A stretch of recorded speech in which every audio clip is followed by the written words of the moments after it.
ये बोतल जो मेरे हाथ में पकड़ी हुई है ये बड़ी करामत होने वाली है। जी हाँ, बहुत ही ज़्यादा करामत होने वाली है। जैसे कि बड़ी ईद आ रही है और इन बोतलों को हमने बिल्कुल भी फेंकना, इनको हमने लाना है इस्तेमाल में।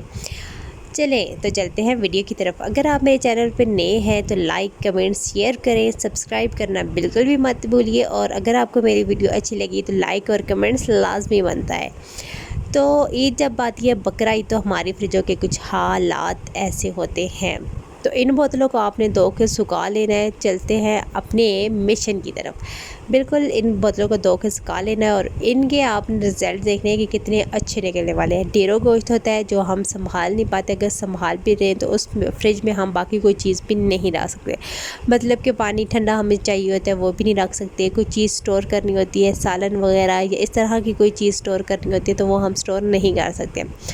तो उससे पहले आपको मैं ये टेक्निक बता रहा हूँ कि आपने इन बोतलों को फेंकना नहीं है, बल्कि अच्छे से वॉश करना है और उसके बाद आपने इनको इस्तेमाल में लाना है। हमने इन बोतलों में डालना है गोश्त। जी हाँ, बिल्कुल, आप बिल्कुल ठीक सुन रहे हैं, गोश्त डालना है। अब आप सुन रहे होंगे कि इनमें गोश्त कैसे डलेगा, पानी भी मुश्किल से हम इसमें डालते हैं। तो देखिए, फ्रिज में काफ़ी जगह कवर हो जाती है जब आप इस तरह से बर्तनों में रखते हैं या शॉपर्स में रखते हैं। अगर बग़ैर इन प्लेटों के रखें तो क्या होता है, पूरे फ्रिज में खून फैल जाता है। जैसे ही लाइट बंद होती है तो पसीना आता है, पसीने की वजह से पूरी फ्रिज हमारी गंदी हो जाती है और जितनी बार भी हम फ्रिज को खोलते हैं एक अजीब सी स्मेल आ रही होती है। तो इसलिए आपने क्या करना है, गोश्त को ना इन बोतलों में रखना है। इन बोतलों में आप कैसे रखेंगे वो भी आपको मैं तरीका बताने वाली हूँ। कोई भी इसमें साइंस नहीं है, कोई भी टेक्निक नहीं है।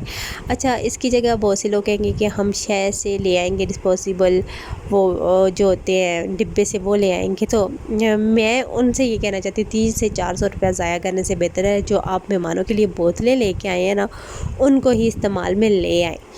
खैर, आप लाएँ या ना लाएँ, गरीब घराने की लड़कियां मेरे टोटके को ज़रूर आजमाएंगी। अच्छा, यहाँ पे हमने बोतल ले ली और इसको ऐसे काट लिया है, बिल्कुल आसानी से काट लिया है। कोई भी इसमें हमने रॉकेट साइंस नहीं लगाई।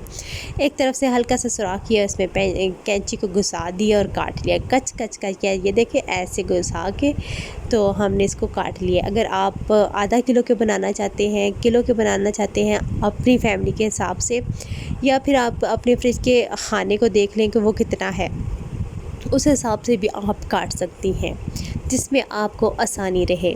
ठीक है, यहाँ पे ये मेरे आधा किलो के बन गए हैं तो ये मैंने इनमें डाल दिए। अच्छा, इसका सबसे बड़ा फ़ायदा क्या होता है?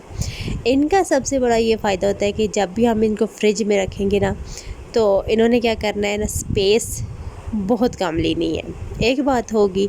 दूसरी बात ये है, इसका फ़ायदा ये है कि फ्रिज जो है बिल्कुल साफ़ रहेगी, चाहे लाइट आए चाहे जाए, इनको पसीना नहीं आना। अगर आया भी तो बाहर से बोतल है चीज़ उसको, तो कौन सा खून बाहर निकलना है, अंदर ही रहेगा। दूसरा फ़ायदा हो गया। तीसरा फ़ायदा हमें ये है कि जब भी हम इसको निकालेंगे आसानी से निकालेंगे। आपको पता है, जब भी हम शॉपर्स में रखते हैं तो वो एक दूसरे के साथ चिपक जाते हैं, नीचे चिपक जाते हैं, तो हमें काफ़ी मुश्किल होती है उनको निकालने में, काफ़ी दिक्कत पेश आती है उनको निकालने में, काफ़ी वेट करना पड़ता है।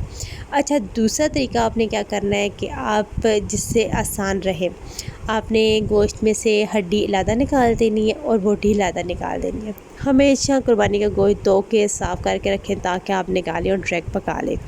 तो यहाँ पे मैं इनकी हड्डियाँ अलग कर रही हूँ और बोटी जो है वो बिल्कुल अलग कर रही हूँ।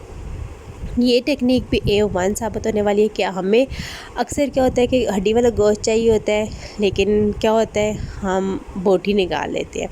जब वो काफ़ी टाइम के बाद पिघलती है तो हमें पता चलता है कि ये बोटी है। अगर बोटी चाहिए होती है, अक्सर हम हड्डी निकाल लेते हैं। ये हमारी गिडमिड रहती है। अगर बहुत निशानियाँ भी लगा लें तो भी ये हमारी गिडमिड आ जाती है कि वो आगे है, ये पीछे है।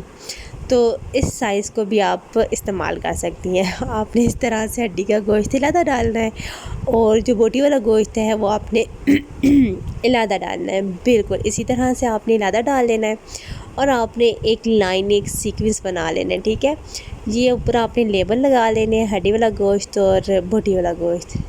एक लाइन में आप हड्डी वाला और एक लाइन में आप बोटी वाला गोश्त, फिर एक लाइन में हड्डी, फिर एक लाइन में बोटी वाला गोश्त, इस तरह से आप रख सकती हैं। अच्छा, इसके ऊपर अगर آپ کو لگتا ہے کہ آپ مطمئن نہیں ہیں تو اس کے اوپر اس طرح کی جو شیٹ ملتی ہے وہ بھی آپ لگا سکتی ہیں۔ اکثر ہوٹلز وغیرہ میں یا فوڈ وغیرہ کی شاپ میں اس طرح کی شیٹ اوپر جو ہے وہ کور کے لیے استعمال کی جاتی ہے۔ یہ بھی اتنی مہنگی نہیں ہے، 50 روپے کی، 100 کی اور 150 کی مل رہی ہوتی ہے اور کافی لمبے عرصے تک چلتی ہے۔ اگر آپ مطمئن نہیں ہیں، یہ آ گیا، ٹھیک ہے۔ اگر آپ کو میری ویڈیو اچھی لگے، لائک کریں، کمنٹس کریں۔